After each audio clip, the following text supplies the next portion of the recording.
So Doug Peterson was talking to ESPN.com, and he used the words that he said, I guess we're going back to the hunter again in the AFC South. Do you ever feel like the Jags were even being hunted? Because they were good. Yes. The year they went, last year when they, beat the Chargers in the first round of the playoffs. But they weren't the Peyton Manning Colts, or they weren't like the really good Ryan Tannehill, Derrick Henry Titans. They clearly thought they were, though, based off of this comment. This is some arrogance from Doug Peterson. I get it. You won a Super Bowl. Congratulations. But not there. They kept you around for a very long time after that Super Bowl win, too, huh? Yeah, no one in the AFC was hunting the Jaguars. Maybe they're taking them a little bit more seriously. And really what the AFC South was in a post-Urban Meyer world was the Stone Age. Mm-hmm. So you got no one really hunting each other. You had a bunch of people that are fighting with one another with sticks and stones and no actual weapons. Mm-hmm. And last year, the Jaguars were 8-3 and blew it. They finished the season 9-8. I also think this is it's a loser quote. To be talking this way about chasing the AFC South. Don't you have bigger expectations? I would think so. I think that we perhaps in Houston look at the AFC South a little bit differently than we should. I think at times as we've seen the Texans win 7 division titles since 2011. Yeah. We kind of look at this division as a God-given right. But you won a playoff game, then you started the season 8-3 and 8-3. Your focus still going forward should be getting back to, the playoffs and beyond. And not just winning the division. You should have that franchise, the coaching staff and Trevor Lawrence should have higher expectations for themselves this year than just worrying about saying they're going to hunt for the AFC South championship. That just seems low bar-ish. I think that they were trying to make it seem as if now they don't have everyone that has targets on their back. They have targets on everybody else's back.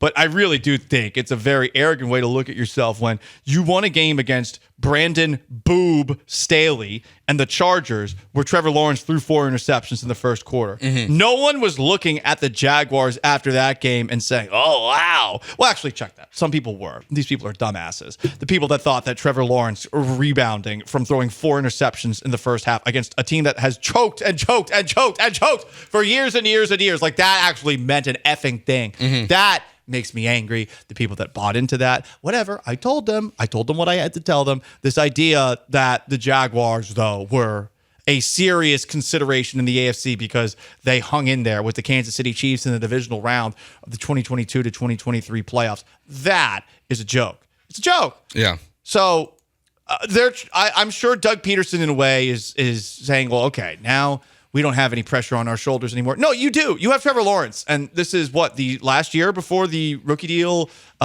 turns into a big-time extension. Big-time extension. I do think that the conversation about winning with the quarterback on a rookie deal is a tad annoying. But at the same time, if you're ever going to win, you got to be now. And, okay, bringing in Darnell Savage from the Packers, that's going to change it. Mitch Morse, center from the Buffalo Bills, who was cut. He's 33 years old. That's going to change it. Eric Armstead, right? They brought Gabe in Davis. They've brought in guys who they believe have had playoff success, and think that these guys are going to make, I guess, Jacksonville a more serious operation. Yeah, and the follow up to this would obviously be, are the Texans the hunters or the hunted? If we go down this Doug Peterson path, they're the hunters because CJ Stroud's too good to celebrate winning the AFC South ever again. You got one out of it. You got one. I like that. That's it. You got to celebrate your winning the division this year. That's a Texan season ticket holder talking, not a Bears fan talking. Your quarterback's too good to be focused on hanging banners of winning a 4-team division. The expectations for this franchise have changed because you have a quarterback who in his rookie year became a top 5 quarterback in the NFL. You are hunting the Kansas City Chiefs. You are worried about the Baltimore Ravens. You are worried about the Buffalo Bills, and then whoever you potentially play in the Super Bowl. Don't worry about win the AFC South.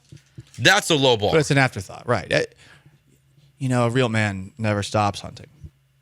It's true. Say. Because then you win another Super Bowl. That's what they say. And another one. You know what? And another one. Ask CJ Stroud what his favorite AFC South championship is. What he'll say? The next one. Yeah. But then also the things that happen after that. Yeah. Not as important. It's not as important. What's your favorite AFC championship game appearances? The first one. But then the only one. The next one. The only one that will happen. The next one. Yeah. I think with where they're at right now, they are. You always have to be the hunters. This idea that you all of a sudden stop being that. No, whenever you take your foot off the gas, that's when teams generally catch you, and that's why what the Chiefs are doing is so incredible, and what the Patriots were doing before was so incredible.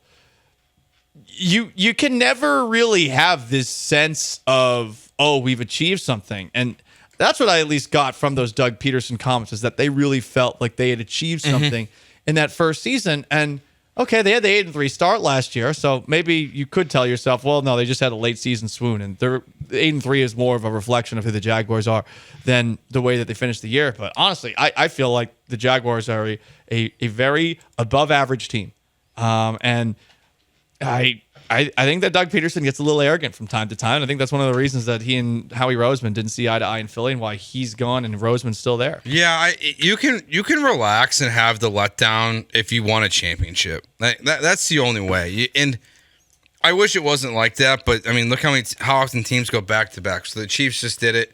When's the last time it happened in baseball? The early 2000s. Last time it happened in basketball would have been some LeBron or Curry team. Yeah, the Warriors. So there's a reason why it doesn't happen. So the idea that you're now less complacent because you didn't win the AFC South after the year before winning a playoff game is crazy to me. And I hope the Texans never have that mentality. Yeah. Because the expectations, they just need to change.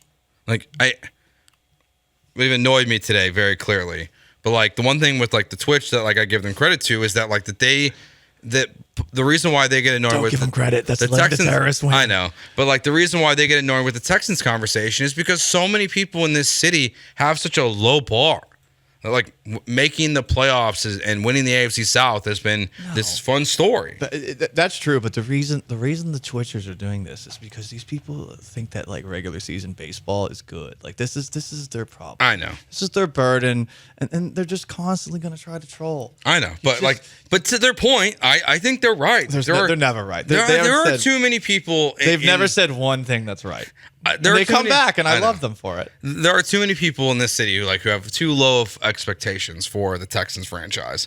And with CJ Stroud now as the quarterback, that should change dramatically. Yeah, people talked about the Texans like they were a Cinderella in the final, or in the college basketball tournament, or a group of 5 college football team playing against Power 5 teams whenever they would go up or whenever they would make the playoffs. It's man, they win the home game, and then they have to play the Patriots or Ravens, and then they of course they lose. But yeah, I think with CJ Stroud, it's no, you actually have a chance to win real stuff, because for the first time in franchise history, you have a legitimate top of the line quarterback. Even in the Deshaun Watson days, he wasn't as close to the top of the NFL as quarterbacks in the NFL as CJ Stroud is. CJ Stroud is closer to the top than Deshaun Watson ever was. Right. In the quarterback hierarchy. Watson had that one year where people were he should be an MVP, and they were 4-12.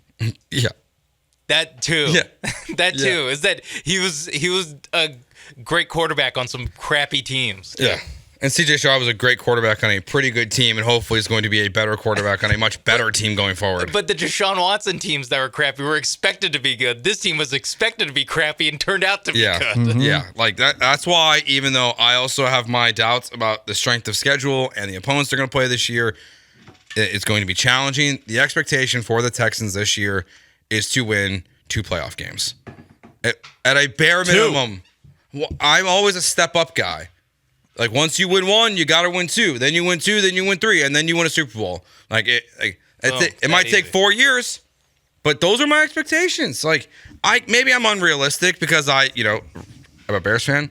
And I don't know what good teams look like. You don't hold the Bears to these standards. That's what the Bears did, right? They went from the first pick to the 9th pick. Okay, progress. That is progress, people. I want progress. 4 more progress, years, and they're picking 32nd. I want progress is winning 1 playoff game to winning 2 playoff games. See, this is a battered husband right here. I just want to not with your actual wife. I mean your sports wife, the Chicago Bears. Yeah. This is a battered man who is holding another team to different expectations. I wish I could hold that team to those expectations. I can hold the Texans to a different expectation because they have a quarterback. Yeah. Unlike the other team. All right. That's it. I'm done being bullied for this segment. No, we're not bullying you. We're helping you out. This is what the person who never changes anything says. I'm being bullied. Okay, addict. You're a Bears fan. Get out of the crack house.